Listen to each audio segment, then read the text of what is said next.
And the final kind of surprise that we can encounter when solving optimization problems is infeasibility.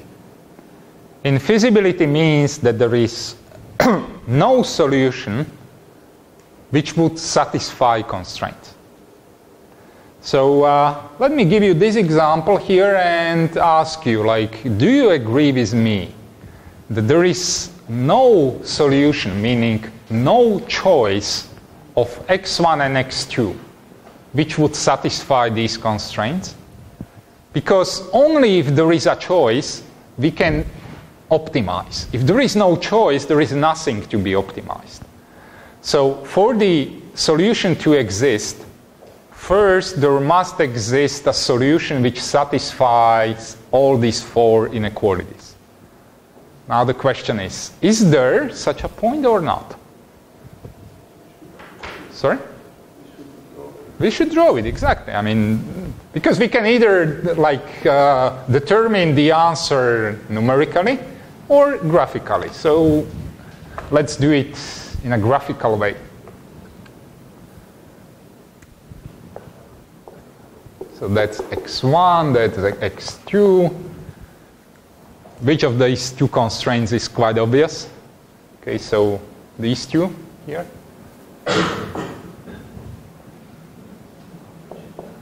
So this x1 larger than 0, x2 larger than 0, and let's draw more.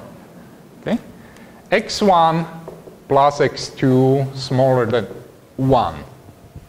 We would draw it as x1 plus x2 is equal to 1. So obviously it is a line which passes through 1, 1, right? So it's this one. Now we have to determine the direction in which this constraint points. So we pick a point. If the point satisfies this relation, it must show in this direction. Okay, so 0 we already had, so let's say we consider the point 1, 1. Okay. So 1, 1, so we have 2 is not smaller or equal, so the constraint will not point into this direction because it does not contain this checking point, but instead it would point here. Okay? And remember, the feasible set is the intersection of all constraints. So far the intersection is just this triangle. But we are not done yet. We have also to consider the constraint minus 0.5 x1 minus 0.5 x2 smaller than minus 1. Okay?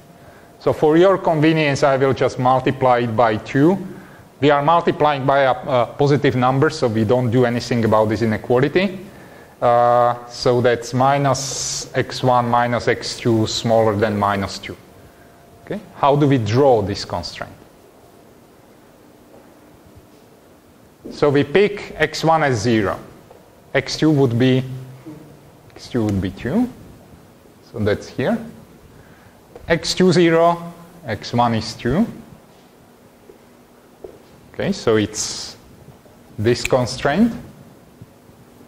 In which direction does it point? Does it point here or there? Let's take 0 as the checking point. Okay, 0 is not smaller than minus 2, so it must point here. Okay. So we have this space, which is given by this constraint. And we know that the feasible set is the intersection of all constraints. So an intersection is that, well, a point must lie in both of these sets. It must lie here and simultaneously it must lie here. Obviously, there is no point which is simultaneously contained in this triangle and simultaneously also here. So actually, the feasible set of this problem is an empty set. And once the constraints of any optimization problem form an empty set, the solution or the optimization problem is infeasible. Okay? It is actually also possible to spot it in the simplex tableau. So once we classify the variables after some simplex iteration, then we will find out that some basic variable is negative, but our constraint set well, after we include the slack variables and we know that the slacks must be non-negative, we see that this value would violate the non-negativeness of the constraint. So this is how the simplex algorithm can detect that this problem here is actually infeasible. And graphically, that's exactly what we have drawn on the whiteboard. Okay. So infeasibility happens when the constraints of the optimization problem form an empty set. Actually, just to find out whether there is a point which satisfies the constraints is usually cheaper than finding the optimal point, usually. However, in general, finding any point which satisfies constraints is as expensive as solving the optimization problem. And this is something you have to remember quite well.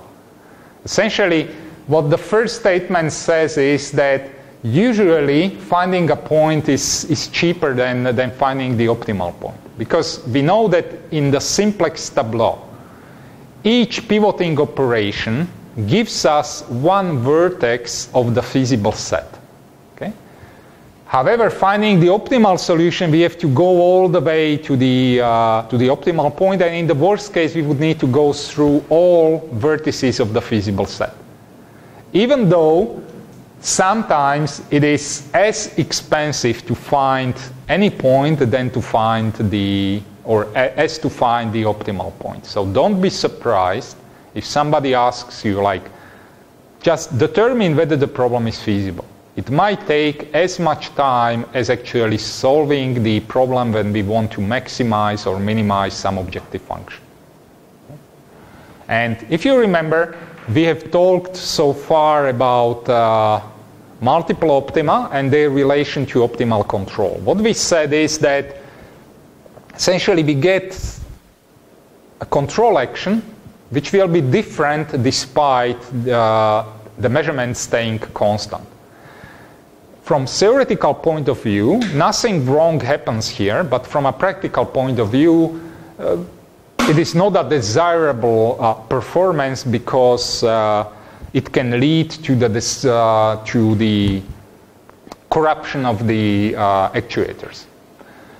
Unboundedness in control usually does not happen because we always have physical constraints which stop the optimization problem from going to plus or minus infinity. However, infeasibility is probably the biggest enemy in using optimization in optimal control.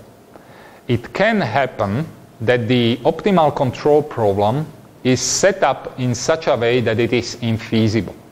Essentially, what the controller then does is it says, I don't know what to do. And that's actually the worst possible answer you would expect from a controller. That it simply stops reacting to measurements because it says, sorry, the problem does not have a solution. Okay? So we will see it in the MPC class next semester how to deal with infeasibility. And actually, this is, if there is like a practical aspect that is worth treating in a rigorous fashion, then it's infeasibility. Okay? So not every optimization problem admits a solution. A typical example in control is you would like to reach the set point as quickly as possible, but there are actually constraints which prohibit you from doing that. And for instance, when the dynamics of your system is open loop unstable. Okay, so you essentially imagine that you have a reactor which is already exploding and you would like to cool it down. Okay? The inner dynamics of the process is more powerful than the control commands which you can inject into the systems. Okay? So that would be an example where the optimal control problem would become infeasible.